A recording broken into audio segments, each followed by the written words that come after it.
اعوذ باللہ من الشیطان الرجیم بسم اللہ الرحمن الرحیم ربکم الذی یزجی لکم الفلک فی البحر لتبتغوا من فضلہ انہ کان بکم رحیما۔ اوپر اللہ تعالیٰ نے توحید کا ذکر فرمایا اور شرک پر رد فرمایا۔ کافی دور سے یہ مضمون چلا آ رہا تھا، قُلِ ادْعُوا الَّذِينَ زَعَمْتُم مِّن دُونِهِ فَلَا يَمْلِكُونَ كَشْفَ الضُّرِّ عَنكُمْ وَلَا تَحْوِيلًا۔ یہاں پر اللہ تعالیٰ ایک دوسرے طریقے سے توحید کو ثابت فرماتے ہیں، اور وہ دوسرا طریقہ یہ ہے کہ اللہ تعالیٰ اپنی بے شمار نعمتوں کا یہاں ذکر فرماتے ہیں کہ اے بندو، ہر وقت تم پر اللہ تعالیٰ کی طرف سے نعمتیں ہی نعمتیں نچھاور ہو رہی۔ تو جب تم پر ہر وقت اللہ کی نعمتیں نچھاور ہو رہی ہیں تو پھر تمہیں اس کا شکر گزار ہونا چاہیے، اور سب سے پہلی شکر گزاری اللہ تعالیٰ کی توحید کا اقرار کرنا، اللہ تعالیٰ ہی کی بندگی کو اختیار کرنا۔ فرماتے ہیں ربکم الذی یزجی لکم الفلک، تمہارا رب وہ ذات ہے جو تمہارے لیے کشتیاں چلاتا ہے، فی البحر، سمندر میں، دریاؤں میں، لتبتغوا من فضلہ، تاکہ تم اس کا فضل تلاش کرو، انہ کان بکم رحیما، بے شک وہ تم پر بڑا مہربان ہے۔ ان کشتیوں کو تھامنے والا، چلانے والا اللہ تعالیٰ ہی ہے۔ انسان بحری سفر کے راستے سے بڑی بڑی تجارتیں کرتا ہے، کسی دور میں بھی سمندری سفر کی افادیت کا انکار نہیں کیا جا سکتا۔ یہ دور گاڑیوں کا دور ہے، جہازوں کا دور ہے، لیکن ٹریڈ کے لیے، تجارت کے لیے سمندری سفر کی افادیت کا انکار نہیں کیا جا سکتا۔ اتنے بڑے بڑے بحری جہاز ہوتے ہیں کہ ان پر کئی جہاز کھڑے ہو سکتے ہیں، اور بعض اوقات جہازوں کے لیے چھوٹے چھوٹے رن ویز بھی بنائے جا سکتے ہیں، اتنے بڑے بحری جہاز، اور ان پہ بہت زیادہ پھر سامان سمندری راستوں سے مختلف ممالک میں پہنچتا ہے۔ تو اللہ تعالیٰ نے تجارت کے لیے کشتیاں چلائیں، تم رزق ان کے ذریعے سے تلاش کرتے، اور یہ جو ہماری گاڑیاں ہیں یہ بھی ان کشتیوں ہی کی مثالیں ہیں، کیونکہ اللہ تعالیٰ قرآن کریم میں دو چیزیں بولتے ہیں، ذکر کرتے ہیں۔ بعض اوقات وہ سواریاں ذکر کرتے ہیں جن میں انسان کی تخلیق کا کوئی عمل دخل نہیں، بعض اوقات کشتی کا ذکر کرتے ہیں سواری کے طور پر، جس میں انسان کی تخلیق کا بھی،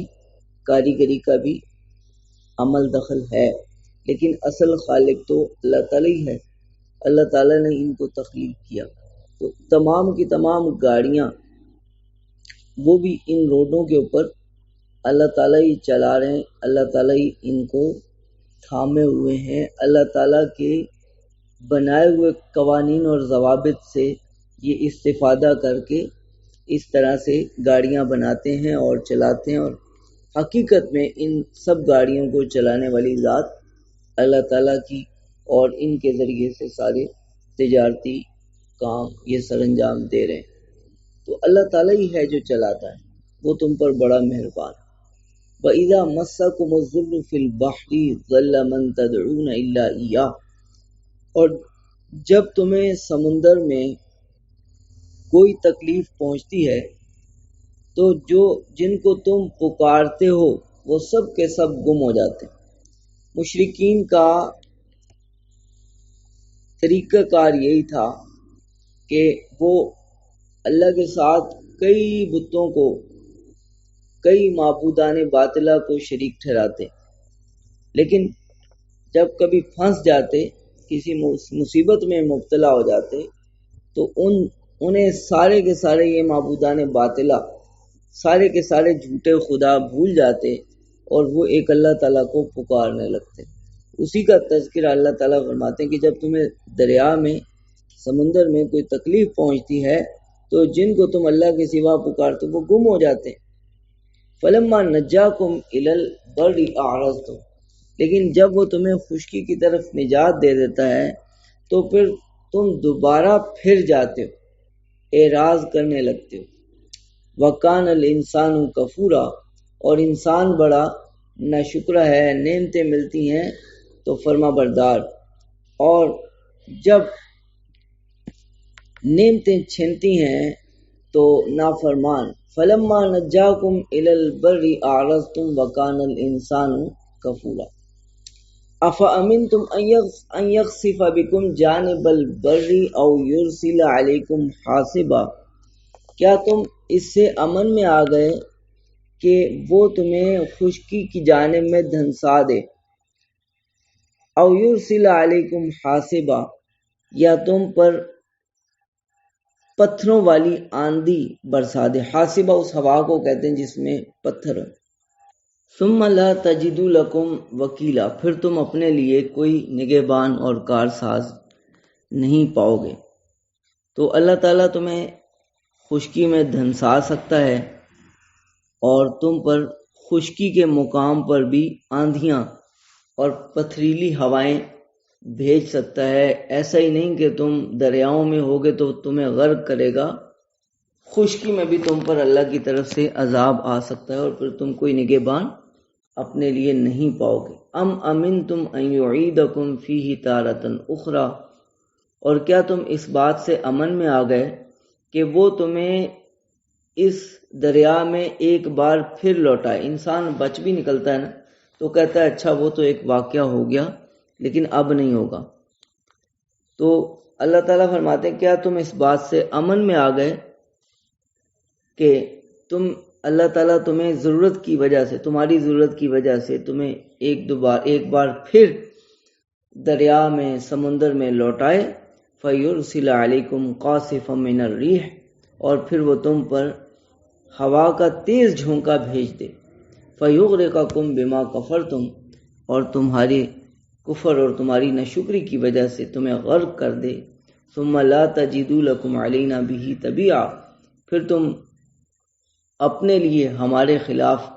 کوئی تعاقب کرنے والا، تبیہ کوئی پیچھا کرنے والا، کوئی باز پرس کرنے والا، کوئی پوچھنے والا نہ پاؤ۔ تو اللہ تعالیٰ تمہیں دریاؤں میں چلاتا ہے اور تم پھنسے ہوتے ہو، تمہیں نکال بھی دیتا ہے اور پھر تم اعراض کرتے ہو، اور کیا تم اس سے امن میں آ گئے کہ خشکی میں عذاب نہیں آ سکتا؟ اور پھر ایسا بھی تو ہو سکتا ہے اللہ تعالیٰ تمہیں تمہاری ضرورت کے حساب سے دوبارہ دریاؤں میں لے جائے، سمندروں میں لے جائے اور تیز ہوائیں چلا کر تمہیں غرق کر دے۔ تو اللہ کی طرف متوجہ ہو۔ آگے اللہ تعالیٰ بنی نوع آدم کی تکریم اور تعظیم کو بیان فرماتے ہیں کہ اللہ تعالیٰ نے اس کو بہت نوازا ہے، اور جو نوازا گیا ہو اسے چاہیے کہ اللہ تعالیٰ کی طرف رجوع کرے۔ وَلَقَدْ كَرَّمْنَا بَنِي آدم، اور ہم نے بنی آدم کو عزت بخشی۔ وَحَمَلْنَاهُمْ فِي الْبَرِّ وَالْبَحْرِ، اور ہم نے خشکی اور سمندر میں انہیں سوار کیا۔ وَرَزَقْنَاهُمْ مِنَ الطَّيِّبَاتِ، اور انہیں پاکیزہ چیزیں عطا کی۔ خشکی میں بھی بہت سی چیزیں ان کو رزق کی مل رہی، اور سمندر کے راستے سے بھی بہت سی رزق کی چیزیں انہیں مل رہی، اور سمندر کے راستے پہ بھی اللہ تعالیٰ نے الگ طرح کی سواریاں بنا دی، اور خشکی میں اللہ تعالیٰ نے الگ طرح کی سواریاں بنا دی۔ وَفَضَّلْنَاهُمْ عَلَىٰ كَثِيرٍ مِّمَّنْ خَلَقْنَا تَفْضِيلًا، اور انہیں اللہ تعالیٰ نے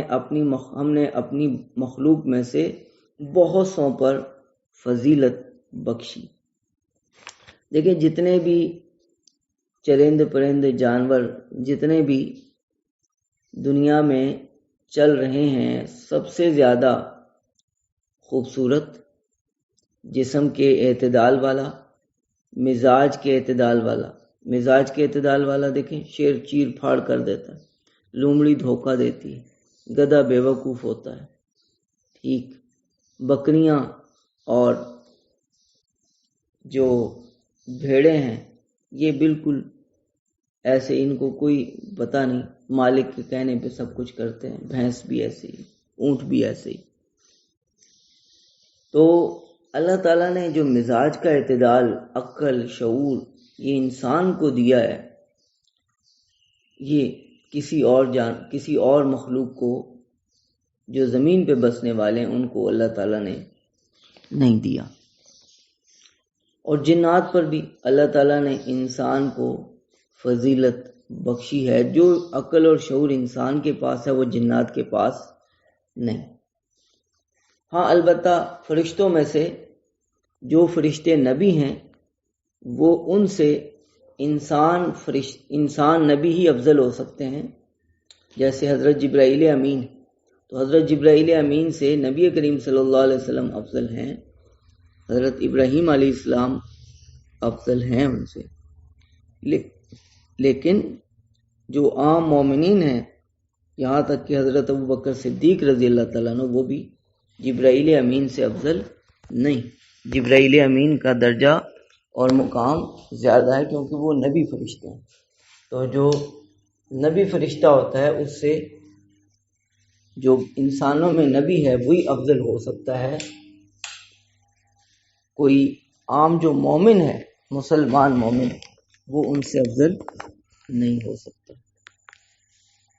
تو بہرحال اللہ تعالیٰ نے مجموعی اعتبار سے فرشتوں پر بھی انسان کو فضیلت بخشی ہے کہ جو سب سے افضل ترین ہستیاں ہیں وہ انسانوں ہی میں سے ہیں، جیسے حضرت محمد صلی اللہ علیہ وسلم، حضرت ابراہیم علیہ السلام، حضرت موسیٰ علیہ السلام، حضرت عیسیٰ علیہ السلام، حضرت نوح علیہ السلام، یہ ایسی ہستیاں ہیں کہ یہ تمام مخلوقات میں سب سے زیادہ فضیلت والے ہیں، یہاں کے فرشتوں میں بھی، یہاں تک کہ فرشتوں میں بھی کوئی ان کے درجے کا نہیں ہے۔ یوم ندعو کل اناس بامامہم، جس دن ہم تمام انسانوں کو بامامہم، ان کی کتابوں کے ساتھ، ان کی کتاب کے ساتھ بلائیں گے۔ فمن اوتیا کتابہ بیمینہ، جس کو اس کا نامہ اعمال دائیں ہاتھ میں دے دیا گیا، فاولئک یقرؤون کتابہم، تو یہ لوگ اپنے نامہ اعمال کو پڑھ رہے ہوں گے، ولا یظلمون فتیلا، اور ان پر بالکل بھی کوئی ظلم نہیں کیا جائے گا۔ یہاں امام کی جو تفسیر ہے، دو تفسیریں اس کی گئی۔ امام کی ایک تفسیر ترمذی شریف کی روایت کے مطابق کتاب کے ساتھ کی گئی ہے۔ نبی کریم صلی اللہ علیہ وسلم کی حدیث مبارکہ میں آتا ہے، کل اناس بامام قال یدعى احدهم فیعطى کتابہ بیمینہ، کہ ہر آدمی کو بلایا جائے گا اور اسے اس کا نامہ اعمال دائیں ہاتھ میں دے دیا جائے گا۔ تو امام سے مراد کتاب ہے۔ تفسیر حدیث مبارکہ میں یہی والی موجود ہے۔ اس حدیث مبارکہ میں آتا ہے کہ ہر آدمی کو بلایا جائے گا اور اس کا نامہ اعمال اس کے دائیں ہاتھ میں پکڑا دیا جائے گا۔ وَيُمَدُّ لَهُ فِي جِسْمِهِ 60 ذِرَاعًا، اور اس کا جسم 60 ہاتھ پھیلا دیا جائے گا۔ وَيُبْيَضُّ وَجْهُهُ، اور اس کا چہرہ سفید کر دیا جائے گا، اور اس کے سر پر تاج پہنا دیا جائے گا چمکتے ہوئے موتیوں کا۔ وہ اپنے ساتھیوں کی طرف جائے گا، وہ اسے دور سے دیکھیں گے، کہیں گے اے اللہ یہ ہمیں بھی عطا کر اور ہمارے لیے اس میں برکت دے۔ وہ ان کے پاس آئے گا اور کہے گا ہر آدمی خوشخبری لے لے، اس کے لیے اسی کے مثل ہے۔ جو کافر آئے گا تو جب وہ کافر آئے گا تو اس کا چہرہ سیاہ، اس کا بھی جسم 60 ہاتھ لمبا چوڑا کر دیا جائے گا اور اسے آگ کا تاج پہنایا جائے گا۔ اس کے ساتھی دیکھیں گے تو کہیں گے اے اللہ ہم اس سے پناہ مانگتے ہیں، اور وہ کہے گا اور وہ کہیں گے اللہ اس کو ذلیل کر دے، تو پھر یہ شخص کہے گا اللہ تعالیٰ تمہیں بھی ذلیل کرے، تمہیں بھی اپنی رحمتوں سے دور کرے، ہر آدمی کے لیے، تم میں سے ہر آدمی کے لیے اسی کے مثل۔ تو اس حدیث مبارکہ میں امام کی تفسیر کتاب کے ساتھ کی گئی۔ حضرت علی رضی اللہ تعالیٰ عنہ اور دوسرے بعض مفسرین نے اس کی تفسیر مقتدا کے ساتھ کی ہے کہ قیامت کے دن ہر آدمی اپنے پیشوا کے ساتھ آئے گا،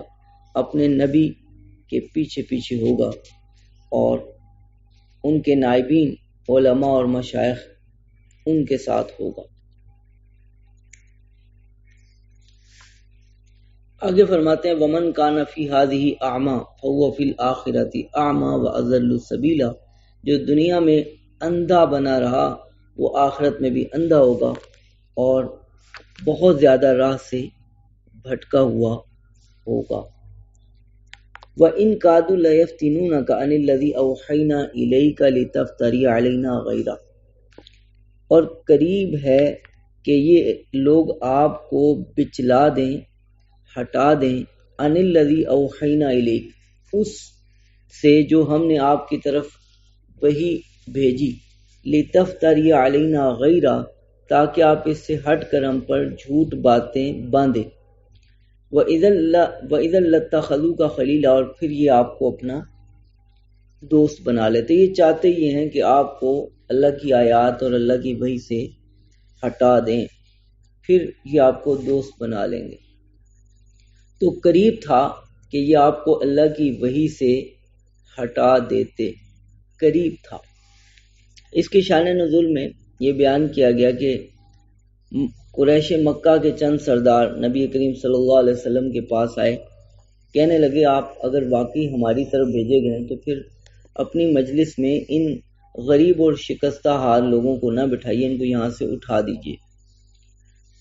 آپ کے دل میں یہ بات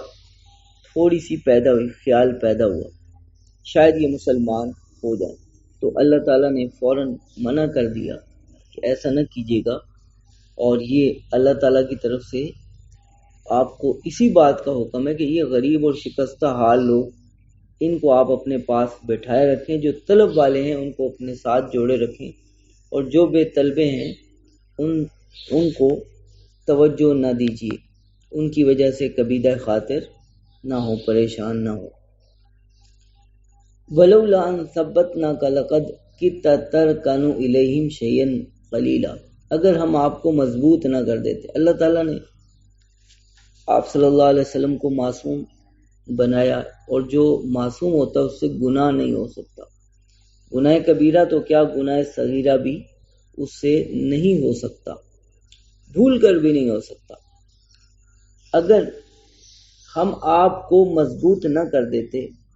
تو لقد کتا ترکنو الیہم شیئا قلیلا، تو قریب تھا کہ آپ تھوڑا سا ان کی طرف مائل ہو جاتے۔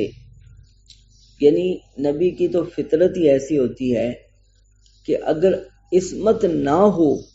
اللہ تعالیٰ کی طرف سے ثابت قدمی نہ ہو، تو پھر بھی تھوڑا سا مائل ہونے کے قریب ہوتے ہیں، مائل پھر بھی نہیں ہوتے۔ دیکھیں یہ عصمت انبیاء ہے کہ ان کی فطرت ہی بڑی پاکیزہ ہوتی، مائل بھی نہیں ہوتے، مائل ہونے کے قریب ہوتے ہیں، جبکہ اللہ تعالیٰ کی طرف سے ثابت قدمی نہ آتا ہو، عصمت عطا نہ ہو، لیکن چونکہ عصمت ہوتی ہے تو وہ تھوڑا سا مائل ہونے کے قریب بھی نہیں جاتے۔ اور اللہ تعالیٰ فرماتے ہیں اگر بالفرض ایسا ہو نہیں سکتا، لیکن اگر بالفرض آپ ان کی طرف مائل ہو جاتے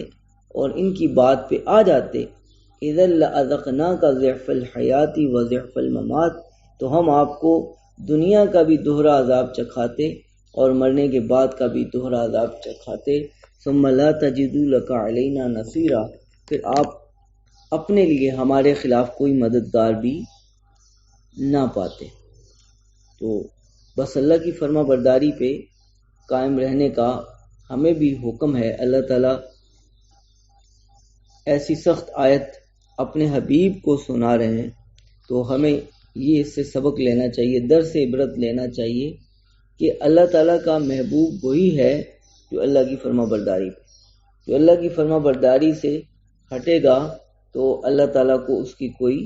پرواہ نہیں، جیسے وہ اللہ کے حکم کی کوئی پرواہ نہیں کر رہا تو اللہ کو بھی پھر اس کی کوئی پرواہ نہیں، اور اللہ تعالیٰ اس کو سزا دیں گے۔ وَإِن كَادُوا لَيَسْتَفِزُّونَكَ مِنَ الْأَرْضِ لِيُخْرِجُوكَ مِنْهَا وَإِذًا لَا يَلْبَثُونَ خِلَافَكَ إِلَّا قَلِيلًا، اور قریب تھا کہ یہ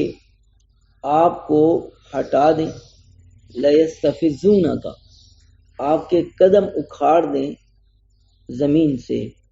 لِيُخْرِجُوكَ، تاکہ آپ کو اس زمین سے ہی نکال دیں، وَإِذًا لَا يَلْبَثُونَ خِلَافَكَ إِلَّا قَلِيلًا، اور پھر یہ آپ کے بعد بہت تھوڑا ہی ٹھہر پاتے۔ تو ایک دفعہ مکے کے جو لوگ تھے انہوں نے نبی کریم صلی اللہ علیہ وسلم کو مکے سے نکالنے کی کوشش کی، لیکن پھر ان کا ارادہ بدل گیا اور وہ اس پہ کامیاب نہیں ہو سکے۔